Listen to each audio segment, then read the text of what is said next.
Kauno klubas Gargaras pavasarį pradėjo mados ir muzikos festivalio Arterija. Buvusio kailinių fabriko Vilkas patalpose kovo 3 dieną sugriaudėjęs įspūdingas mados ir muzikos spektaklis abejingų nepaliko. Kelintą kartą jau yra rengiamas šitas renginys, Arterija? Antrą. Antrą dar tik tais. Ir kas paskatino jūs rengti? Draugai, draugas. Tiesiog šiaip pasiūlė rengti kažkokį tais kultūrinį renginį ir nusprendėm, kad reikia su mada rišti, būtent mada ir muzika.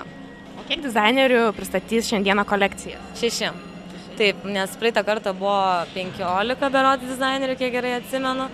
Tai dabar jau norėjom rinkti pačius geriausius atrinkti ir kad būtų verta žiūrėti ir sujungti viską į mados spektaklį. Tai va tuo ir skiriasi galbūt mūsų renginys nuo praeito karto, kad dabar yra spektaklis. Renginio simbolis vilkas pasirinktas neatsitiktinai.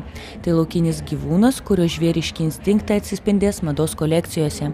Savo netradicinės kolekcijas festivalyje pristatė 6 dizaineriai. Ekstravagantiški, rafinuoti, modernūs apdarai neabejotinai kaustė susirinkusiųjų dėmesį.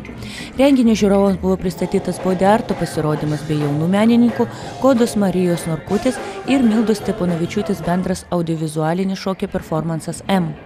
Atitinkamos atmosferos menų, pramogų ir naktinio gyvenimo lopšio Gargaras dekoravimu rūpinosi ne tik interjero dizaineriai, bet ir kitų vizualinių menų specialistai pritaikė loftą būtent Arterijos nakčiai.